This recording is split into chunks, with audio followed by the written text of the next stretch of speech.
Isso. Então vamos continuar em João, no Evangelho, sim? No Evangelho de João, capítulo 10 agora, hein? A gente fez o 9, que a gente não gravou, esqueceu. Agora o 10, o capítulo 10. A gente vai lembrar que no 9, o Senhor, ele falou da luz espiritual, hein? Que os cegos, que a gente era cego, hein? Ele pegou, para exemplificar, ele curou um cego de nascença, hein, naquela época. Então, e agora ele, na verdade, através de todos esses milagres, os sinais que ele estava dando naquele momento, também agora no capítulo 10, que ele vai falar, ele vai ensinar para o pessoal, para o povo, quem é o pastor, né? O real bom pastor, que é ele, né? Porque a gente tem que, todos nós, especialmente líderes, eu acho que eu acho não, eu tenho certeza, se vocês ficarem nesse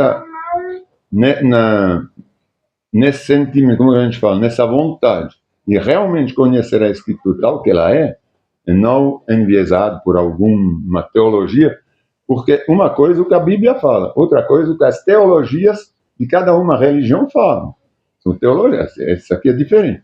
Então, se vocês realmente querem ficar dentro da palavra, eu acho que vocês todos vão se tornar, são já líderes de alguma comunidade, entendeu? Ou uma igreja local, futuramente, pelo menos. Então, isso é importante, a gente entender sem querer acreditar cegamente, como falava Jesus, não ser porque, eu sou muito bom, eu vejo as coisas, não, tal, faz errado, tal. Mas não é só isso. A gente tem que ter a luz do Espírito Santo. Porque sem isso, a gente não consegue nem pregar. Entendeu? Porque senão a gente lê como se fosse um livro. A gente não tem a compreensão, o entendimento. Está escrito, é loucura para quem não tem a mente, o Espírito de Cristo, a mente de Cristo. É impossível entender. Então isso é importante, vocês têm essa vontade. Isso diferencia vocês de todos os demais, entendeu? Claro que não é só nós, mas tem muitos, mas a maioria não tem isso. Então vamos ler. Aqui é o bom, tem um subtítulo aqui no capítulo 10 de João, está escrito aqui nessa Bíblia dos Spurgeon, um bom pastor e suas ovelhas. Eu coloquei do lado, o mau pastor. Porque se tem o bom, tem o mau, né? É isso que ele vai dar aqui os exemplos. O mau pastor pode ser Satanás, aqui, nesse contexto, como o bom pastor é Jesus. E o bom pastor pode ser também um bom líder, que vai retransmitir exatamente o que Jesus está dando como exemplo, ou pode ser um mau líder que se deixa influenciar também por Satanás. Eu lhes digo a verdade, quem entra no curral das ovelhas, às escondidas, por sobre a cerca, em vez de passar pela porta, é certamente ladrão e assaltante. Então, aqui ele está falando, o que é o curral das ovelhas? Seria tipo a igreja de Cristo, hein? É a igreja, a reunião dos cristãos. A igreja, a reunião das ovelhas. Então, quem vem nessa reunião das ovelhas, não pela porta, que não é claro, mas que vem assim, que você não sabe de onde que vem, é um ladrão. Isso é o que mais acontece. As pessoas não vão, muitas vezes, num curral, como é velho, ou numa igreja, onde realmente tem a palavra, tem Jesus que é anunciado. Mas vão no lugar onde nem conhece o pastor, nem conhece a voz do pastor, nem de Deus. Então, o pastor nunca fala às vezes com eles, pessoalmente. Então, como que eu vou conhecer? Como que ele vai poder se interessar o dia que vai dar um problema? Mas nunca. Ele vai fugir. Ou ele vai falar, mas quem é você? Peraí. Vocês congregam lá? Não. É isso que ele vai explicando aqui. Então, que a gente entenda bem o que quer dizer esse início. Quando ele vem como um assaltante, para assaltar. Mas quem entra pela porta é o pastor das ovelhas. Aqui eu coloquei um P maiúsculo porque ele está falando dele aqui. O porteiro, que seria Deus, lhe abre a porta. Né? E as ovelhas reconhecem sua voz e se aproximam. Por que estou falando que o porteiro é Deus? Porque naquela época dos judeus, da religião, eles viam só Deus.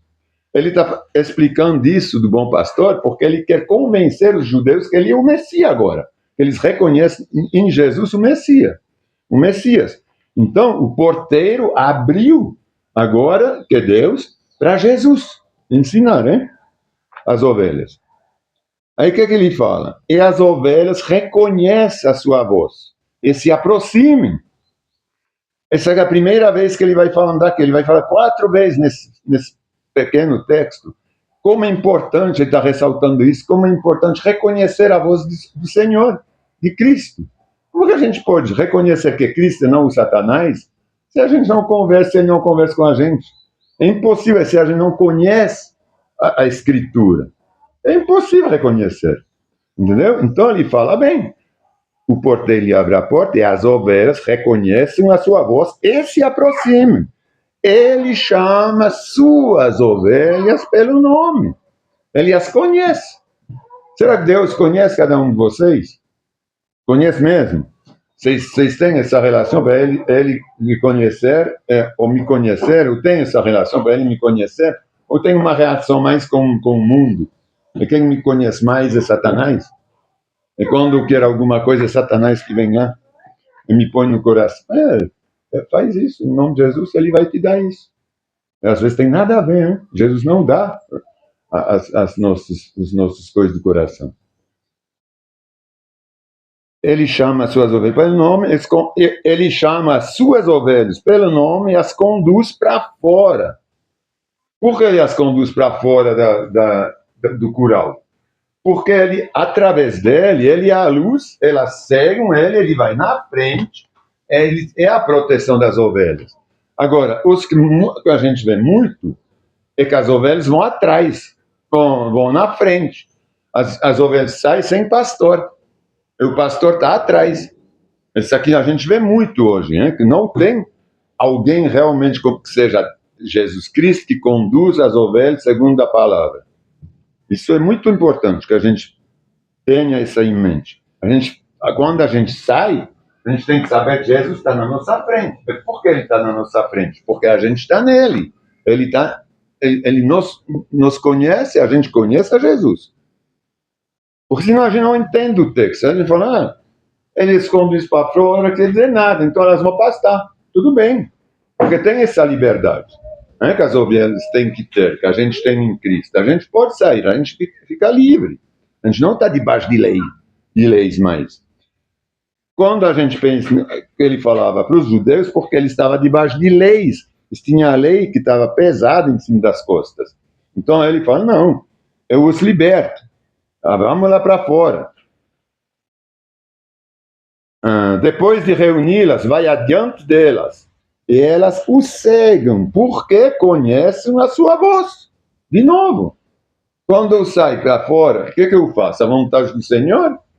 Quando a gente sai dessa reunião, quando a gente não está mais no curral, quando a gente não está mais na igreja, a igreja de Cristo, eu estou lá fora, eu vou trabalhar, vocês vão trabalhar. O que a gente pensa? Como a gente falava hoje de manhã, tem tanta gente que se aproveita do governo, porque fala, não, o governo é ladrão, eu posso roubar também. Eu não preciso dar o imposto. Como Jesus falou, dá a César o que é de César. Eu não vou pagar imposto. Eu vou sonegar, porque o governo é um ladrão. Então vou dar para o ladrão. Só que quando perguntaram isso, a gente tem uma índole. O que importa para o Senhor não é se a gente ficar rico de dinheiro ou se a gente ficar pobre de dinheiro. O que importa para o Senhor é se a gente é justo. Se a gente tem que dar uma coisa, tá lá, tem que dar. Agora, os impostos tem que pagar. Eles tinham que pagar lá naquela época, não é? Então a gente tem que pagar imposto. Quando a gente... Senão a gente começa assim. Não, então esse aí é ladrão. O outro também é ladrão. Eu acho esse preço exagerado. Vou fazer meu preço. Não vou pagar isso para isso. Tudo vira assim na vida. Se a gente não está com uma certa obediência, disciplina no que é justo, no que é certo, no que é errado, se a gente começa a fazer as leis, não, eu acho que isso aqui está errado.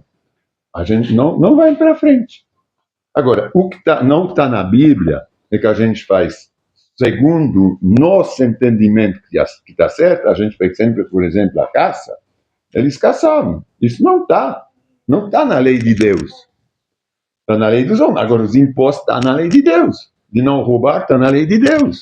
Todas essas coisas, né, que estão no tribunal. Então, agora, se como a gente fala, se eu andar 100 por hora onde está 80, eu não vou perder a salvação. Isso tem nada a ver com a santificação, certo? Porque é lei de trânsito, não é lei de Deus. Mas claro que a gente tem que se esforçar para mostrar o bom exemplo. Agora, eu não vou fazer isso com bebê. Eu vou me embriagar na frente de um novo convertido? Não. Isso não é necessário. Eu posso, mas não é necessário. Não edifica. Então, tudo que não edifica, eu não vou fazer. Certo? Mas tem coisas que a gente tem que fazer, que a gente tem que saber que Deus não aprova se a gente não faz, quando está na lei. Nunca, aí é o 5, hein? Aí de novo ele fala, no 4, depois de reuni-las, vai adiante delas e elas o seguem porque conhecem sua voz. Nunca seguirão desconhecido. Antes fugirão dele, pois não reconhece a sua voz. E porque tem muita gente que não foge desses pastores, que a gente sabe que engana, roubam, não estão presentes quando precisa. Por quê? Porque eles não conhecem a voz do bom pastor, do Senhor, e não reconhecem neles que não é o Senhor. Tem que reconhecer no pastor quando ele fala. Ele fala coisas que vêm da Bíblia ou fala coisas que vêm do coração dele? Quando ele lê o texto, como a gente faz aqui, ou ele começa a ler 2 versículos e começa a falar por 1 hora. É isso, é impossível reconhecer Deus numa pessoa dessa, porque fala as coisas do coração. Os que ouviram Jesus usar essa ilustração ou parábola não entenderam. Está vendo o que eu falava no início? É impossível entender se a gente não tem o Espírito Santo. O que ele quis dizer. Por isso ele explicou. Eu lhes digo a verdade. Eu sou a porta das ovelhas. Todos que vieram antes de mim eram que ladrões e assaltantes, mas as ovelhas não os ouviram. Quantos deuses falsos tinha já naquela época? Que vieram como falsos profetas, falsos deuses, mas as verdadeiras ovelhas do Senhor não os ouviram. Ainda continuaram no judaísmo naquela época. Eram os judeus. Se eu sou a porta, quem entrar por mim será salvo. É muito simples. Tem que passar por Jesus Cristo para ser salvo. É isso que está aqui. Quem entrar por mim será salvo. Então, quem não entrar por Jesus Cristo não será salvo, não é? Então, quando a gente falava que os judeus se tornaram errados, é porque eles não aceitaram de entrar pela porta, que é Jesus. Eles não aceitaram Jesus, então não são salvos. O judaísmo, não os judeus que se converteram ao cristianismo. Entrará e sairá e encontrará pastor. Entrará e sairá e encontrará pasto. O ladrão, pasto é a palavra, é a nutrição, o espírito. O ladrão vem para roubar, matar e destruir. Eu vim para lhes dar vida, uma vida plena que satisfaz. O que quer dizer isso, uma vida plena? O outro ele vem para roubar e matar, é verdade, ele só vem para enganar. Em quantos lugares só enganam, e depois você fica mais pobre a cada dia, não somente espiritualmente, mas até do bolso. Entendeu? Até do bolso fica mais pobre. Então, porque eles roubam na prática mesmo. E destrói, porque não tem como ser salvo se a gente não passa pela porta estreita, por Jesus. Eu sou o bom pastor. O bom pastor sacrifica a sua vida pelas ovelhas. Não quer dizer que o pastor agora da igreja tem que sacrificar a sua vida pelas ovelhas. Ele não é Jesus. Mas Jesus a sacrificou. Ele fala, eu sou Jesus, o bom pastor. Agora, nenhum pastor tem que sacrificar a sua vida para um outro. Isso não faz sentido. Não é pela vida dele que o outro vai ser salvo. É pela vida, o sacrifício de Jesus. Aqui está escrito nessa Bíblia o empregado. Mas, na verdade, seria, quando a gente vê em outros textos, é o mercenário, que não é a mesma coisa. Né? O empregado, ele, claro que ele recebe um salário. Mas o mercenário, ele faz isso pelo dinheiro. O empregado, quando a gente dá um salário, é porque é devido. É lei. Agora, o mercenário, não. Ele escolheu fazer isso, que é um trabalho que só para ganhar. Entendeu? Então, o mercenário foge. Eu sou um pouco... O mercenário foge quando vê um lobo se aproximar. O lobo é Satanás, ou qualquer um demônio, ou qualquer uma coisa ruim. O mercenário aqui é o mau pastor, que faz isso só pela ganância, pelo dinheiro. Porque se fosse um empregado, ainda, como eles, aqui está suavizado, hein? Mas, na tua Bíblia está empregado ou... Não, mercenário. Está mercenário também. Aqui está mercenariado? Assalariado. Assalariado na tua? É na tua. Mercenário. Mercenário. Você vê como é por isso que eu falo. Não, Vezes, assalariado é um salário. Faz também para o dinheiro, né? Mas o pastor não é um emprego, né? Não. Isso aí. Então, quando vê o lobo se aproximar, vai largar todo mundo. Porque ele não as conhece. Ele faz isso como assalariado, como emprego. Abandona as ovelhas porque elas não lhe pertencem. Ele não é dirigido pelo Espírito Santo. Como que elas poderiam lhe pertencer? Elas pertencem a Cristo. Porque elas não lhe pertencem. Ele não é seu pastor. Então, alguém que vem me falar, não, eu estou pastando o rebanho, tá? Mas para ensinar. Mas ele não vai poder salvar uma ovelha, como ele sendo pastor. Quem a salva é Jesus. Nós pertencemos a Jesus sempre, e não a um pastor. Que ele seja bom ou ruim, a gente não pertence a nenhum pastor físico de uma igreja. A gente pertence ao bom pastor que é Jesus. Então o lobo as ataca e dispersa o rebanho. O que acontece? O mercenário foge porque trabalha apenas por dinheiro. Isso é a maioria mesmo. E não se importa de fato com as ovelhas. Agora, eu falo muito isso, hein? Mas é bíblico, é a Bíblia. Eu não estou fazendo teologia, eu estou lendo o que tem dentro da Bíblia. Então, eu não estou enviesando. Falando, não, porque esses pastores ganham dinheiro e tudo assim, eles não estão nem aí pelas ovelhas. Eu estou lendo aqui na palavra, não sou eu que estou falando. Eu só estou constatando que 90% dos casos é verdade. Entendeu? Porque não tem como negar. Eu vou repetir aqui o 13. O mercenário foge porque trabalha apenas por dinheiro e não se importa de fato com as ovelhas. O falso pastor. Eu sou o bom pastor, conheço as minhas ovelhas e elas me conhecem. A terceira vez, hein? Assim como meu pai me conhece e eu o conheço. E eu sacrifico a minha vida pelas ovelhas. Obviamente que é Jesus, e não nenhum pastor humano. Tenho outras ovelhas que não estão neste curral. Agora veja bem, tenho outras ovelhas que não estão neste curral. Devo trazê-las também. Elas ouvirão minha voz e haverá um só rebanho e um só pastor. Um só Cristo. Esses outros ovelhos, quem são? Somos nós. Porque na época ele falava para os judeus. Não é? Os judeus eram o povo de Deus. Então ele se endereçava a eles. Os judeus via todos os outros como ímpios, hein? Como bárbaros, como gentios. Então nós somos os gentios e os bárbaros, as outras ovelhas. E ouviram a voz, e ainda tem outros que precisam ainda ouvir. Eu acho que quase todo mundo já ouviu, mas tem sempre gente que nasce, que vão precisar ouvir a voz do Senhor. E somos nós. Você vai ser uma só igreja, uma só salvação, um só rebanho. Hein?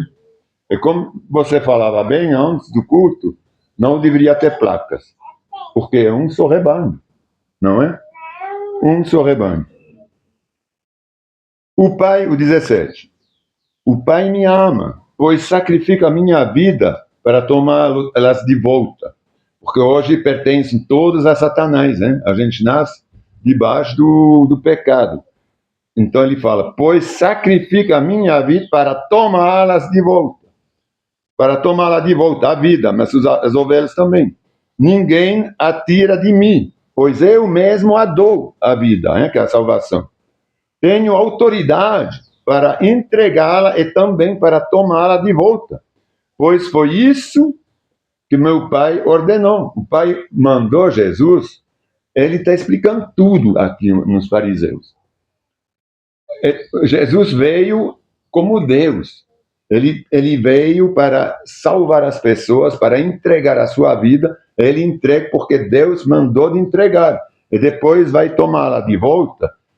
Jesus não, Deus, mas ele é Deus. É por isso que ele fala na primeira pessoa, eu vou tomá-la de volta. Porque ele é Deus, Jesus. Isso que ele está tentando explicar, né? Que ele é Deus, ele tem a autoridade de entregar e tomar de volta. O Pai me... Quando Jesus disse essas coisas, as opiniões dos judeus a respeito dele se dividiram. Outra vez, sempre se dividem, né? Alguns diziam, ele está possuído por um demônio, está louco. A gente já viu isso várias vezes, né, que eles falaram isso. Por que ouvi-lo? Outros diziam, ele não fala como alguém que está possuído por um demônio. Pode um demônio abrir os olhos dos cegos? O que a gente tinha visto no capítulo 9, hein? Será que um demônio, já tinha falado isso? Impossível que um demônio abra os olhos de um cego de nascença, porque ele teria que ter a faculdade de poder criar as coisas. O demônio pode imitar, mas ele não cria. Então, se Deus não tinha criado olhos para ver, o demônio não vai poder mudar a criação do Senhor. Ele pode destruir, roubar, esse tipo de coisa, mas ele não pode criar nada. Ele pode enganar. Era inverno e Jesus estava em Jerusalém naquela época. Hein? Na celebração da festa da dedicação. É justamente essa festa da dedicação que a gente pode entender o que ela é em livros que não são canônicos, nos Macabeus, mas que tem nada a ver com Jesus. A gente vê que essa festa da dedicação ela era... é como tem um carnaval aqui, por exemplo, é igual. É como o carnaval, não é de Deus, mas todo mundo festeja. Os judeus iam nessa festa, porque ela tinha sido ordenada por um macabeu na época de uma reforminha dentro do templo. Né? Ele caminhava pelo templo na parte conhecida como Pórtico de Salomão. Esse Pórtico de Salomão, só para vocês saberem onde que era quando Pedro ele entrava, que ele curou o manco. Hein? Ele falou, não tenho dinheiro, porque ele estava mendigando, não tenho dinheiro, mas o que eu tenho eu te dou. Levanta e anda. Então, esse aqui estava lá nesse pórtico, ele era muito conhecido. Quando os líderes judeus o rodearam e perguntaram, quanto tempo vai nos deixar em suspense? Se você é o Cristo, diga-nos claramente. Como se ele não tivesse falado ainda não. Hein? Jesus respondeu, eu já lhes disse, e vocês não crerem em mim. A prova são as obras que eu realizo em nome do meu Pai. Mas vocês não creem em mim, porque não são minhas ovelhas. Era fácil para eles crer. Eles tinham, como eu falei da outra vez, eles tinham todos os profetas que já anunciava tudo o que ele ia fazer, e tudo o que ele fazia. Então ele falou, eu estou fazendo, você não crê em mim, vê as obras que eu estou fazendo. Criar através das obras, então, tudo bem. Mas vocês não creem em mim porque não são minhas ovelhas, porque de fato não são. Minhas ovelhas ouvem a minha voz, a quarta vez. Precisa conhecer a Deus para poder conhecer a Cristo. Eles não conheciam a Cristo. Eles faziam o que eles a Deus. Eles faziam novas leis. Esses fariseus, eles mudavam tudo, hein? E as conhecem. E elas me seguem. Ele está falando dele, mas fala de Deus. Por quê? Porque quando ele segue a Deus, ele segue a Cristo, porque ele foi anunciado. É muito fácil. É impossível estar sem o outro. Eu lhes dou a vida eterna, e elas nunca morrerão. Aí, quando falou isso, então ninguém pode arrancá-las da minha mão, pois o meu Pai as deu a mim. E ele é mais poderoso que todos, pois o meu Pai as deu a mim. Quer dizer que ele deu autoridade para poder se sacrificar para quem o segue. Hein? E o que ele deu, o Pai? Ele entregou as ovelhas todas que crê nele. Pronto. Porque ele vai se sacrificar, ele vai a salvar pela ressurreição dele. Ele vai vencer a morte. Ninguém pode arrancá-las da mão do meu Pai. O Pai e eu somos um. O que ele está explicando desde o início do capítulo, que já no outro. Está tentando falar, mas 6 vezes, você não crê em mim. Você não crê em mim porque você não crê no meu Pai, porque você reconheceria o meu Pai em mim. Porque somos um. Quando eu falo, é Deus falando. Então, vocês vão de reconhecer o Pai quando eu falo. Mas como vocês não conhecem o Pai, é impossível vocês conhecerem o bom pastor. Mais uma vez, os líderes judeus pegaram pedras para atirar nele. Jesus diz: por orientação do meu Pai, eu fiz muitas boas obras. Por qual delas vocês querem me apedrejar? É incrível isso, hein? Eles queriam apedrejar ele pelas obras que eles... Aí eles responderam: não vamos apedrejá-lo por nenhuma boa obra, mas por blasfêmia. Você é um simples homem, afirma que é Deus. Ele acabou de falar, mas através das obras que eu faço, vocês reconhecem que eu sou Deus, que eu sou de Deus, que meu Pai é o Senhor. Jesus respondeu: as próprias escrituras de vocês afirmam que Deus diz a certos líderes do povo. Eu digo, Deus, vocês são deuses, e vocês sabem que as escrituras não podem ser alteradas.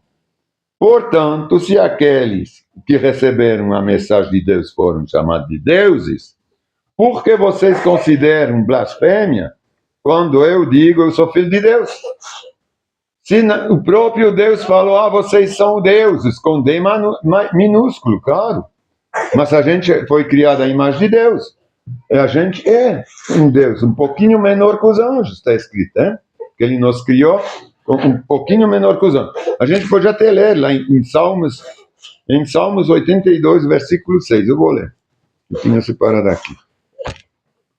Salmos 82, é na página 677, para quem tem as pujas. 82, versículo 6.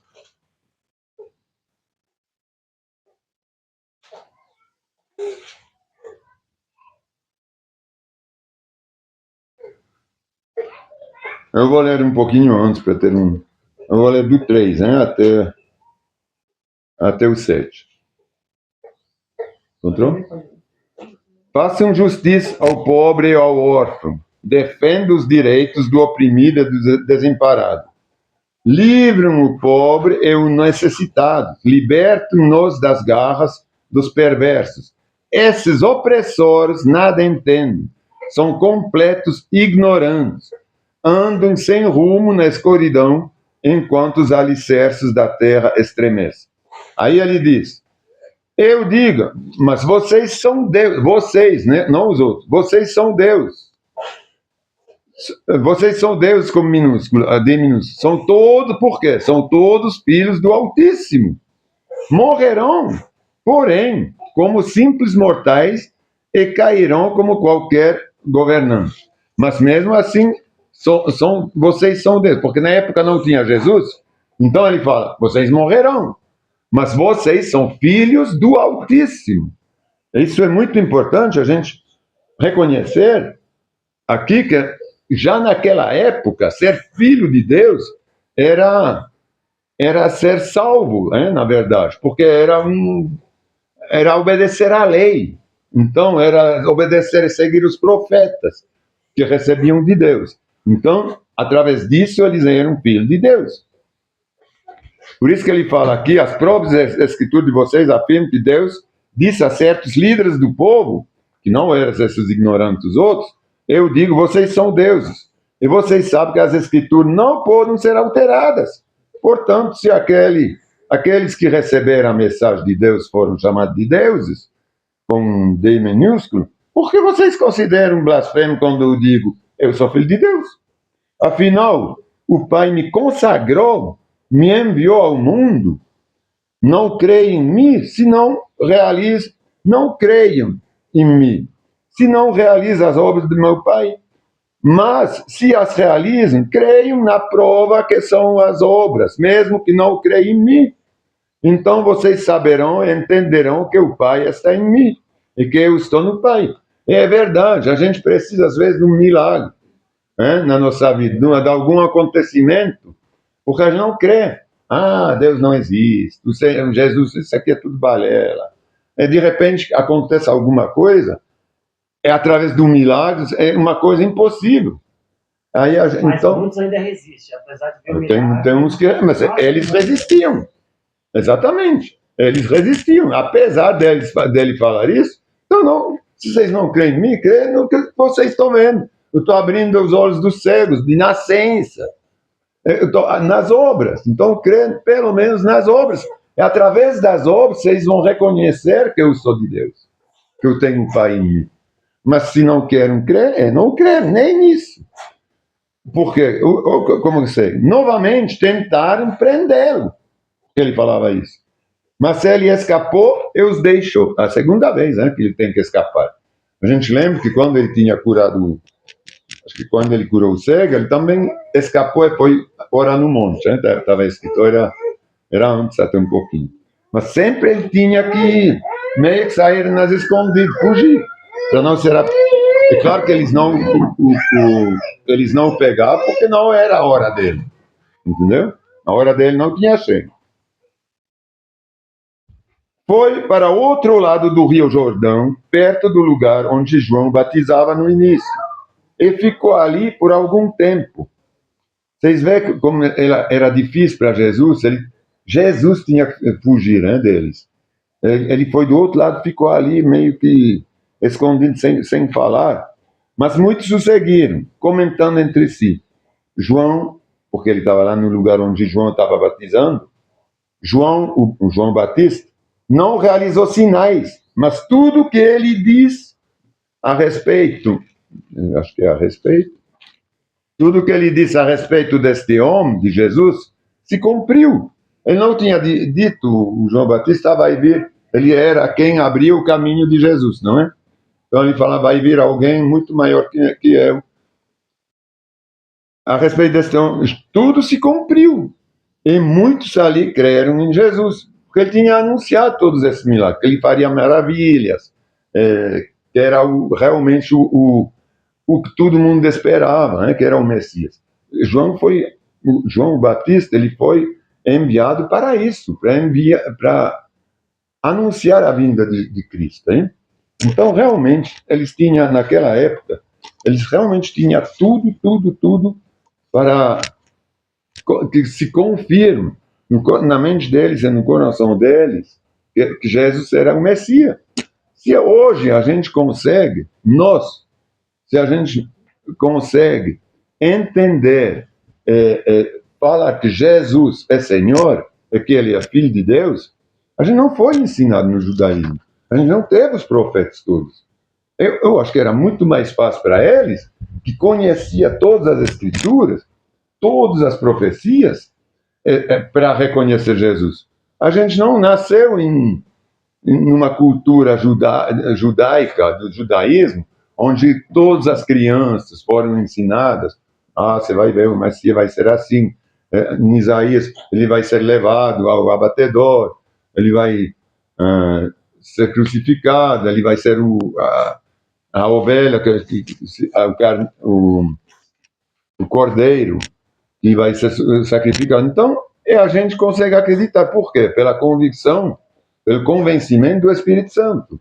O Espírito Santo que nos convence. Mas por quê? Porque a gente fez o primeiro passo. Agora, se a gente não faz o primeiro passo, o Espírito Santo também não pode fazer tudo o que ele quer. A gente tem um livre-arbítrio, né, para poder escolher ou não. Apesar que ele fala que ele não quer que nenhum se perca, mas tem gente que não quer. Então vão se perder mesmo. Mas Jesus não quer que nenhum se perca. Essa aqui é a vontade dele. É por isso que ele morreu na cruz. É para todo mundo. Mas isso não quer dizer que todos vão ser salvos. Exatamente. Fazer a nossa parte, né? Exatamente. Ele já fez. Exatamente. A gente é salvo se a gente quer.